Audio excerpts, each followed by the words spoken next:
Okay, let's see.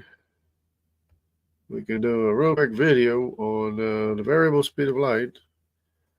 And if I'm not explaining it very good or very scientific or correctly or whatever, I have a Dr. What's his name? Carver Mead? Forget what it was. It's Dr. Let me see. Yeah, that's it. Dr. Carver Mead. Okay, let's get right into it and listen to what a real scientist has to say about the variable speed of light, which I figured it out long before I even saw any of these videos, or long before I knew Einstein or found out Einstein was talking about the variable speed of light too. So let's get going. See what this goes. See where this goes. Okay, we're sharing now. Bigger. Well, a little bigger.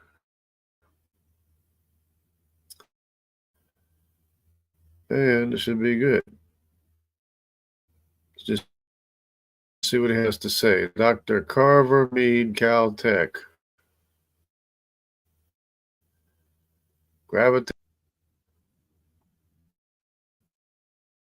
Oh, you gotta get a drink. Of doing gravitation. Well, let's start with what GR does. GR has a field equation, and a field equation is what you use to calculate anything. And then there's an auxiliary condition that you just stipulate, and that is what the velocity of light does.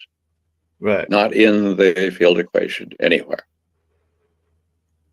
So there's a number of things you can do. Einstein, in fact, did several things in the history of developing GR.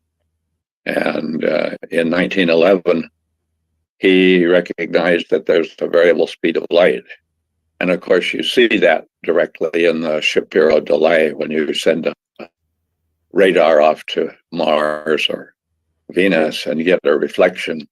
When that path goes to the sun, the delay of the reflection goes way up. There's a great big peak in it. So it's a direct observation of the slowing of the speed of light with the gravitational potential. Okay, there you have it. It's a direct observation of the slowing of the speed of light with a gravitational potential, or more, with more gravity. So now let's see if we can understand a little bit better what he's talking about. See if he explains a little more. That they didn't have radar back when Einstein was doing that, and let alone radar that you could see a reflection from Mars. And Shapiro figured that out. Now you can get that result with GR by making a change of coordinates. And you change into the coordinate system of the observer, which has a variable gravitational potential, and you get that the length of the measuring rod gets shorter when you go by the sun, when you go in a place of lower gravitational potential. GR shortens the measuring rod, and it slows the clock. So there you got it. It shortens the measuring rod and slows the clock.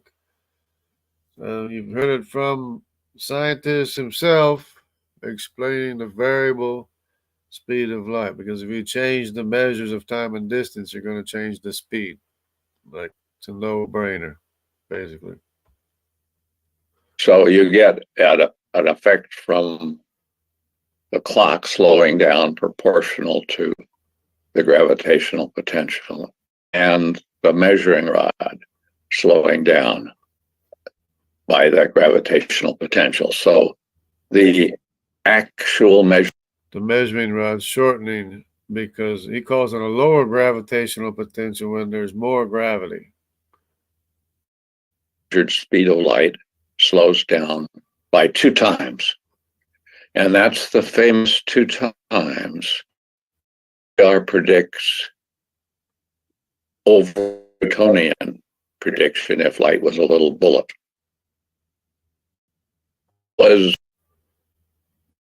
So in other words, it's compounded. The effect is compounded. The slowing down of the speed of light is compounded by both slowing down time and shortening distance.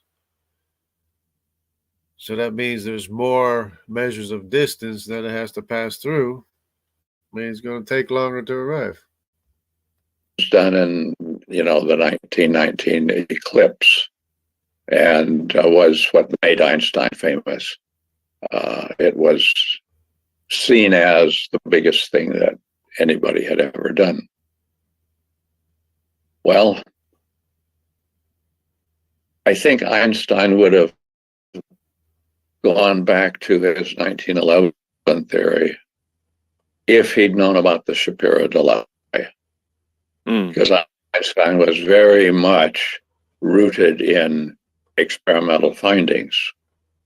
And in fact, in his 1911 paper, he ends it saying, independent of any theory,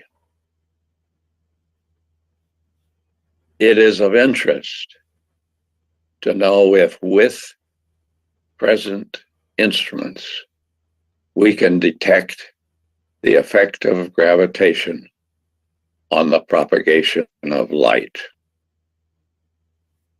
That's a wonderful open question. I think if he had seen the Shapiro delay at that point, he would have said, okay, that means the assumption we make that's over and above the real, the root of GR is the field equation. But over and above that, this is an auxiliary assumption. It's not built into the calculations until you need the speed of light somewhere and you need the gravitational potential somewhere. So, yeah, what do you think would have changed had he known that? Yeah, I think he would have pursued.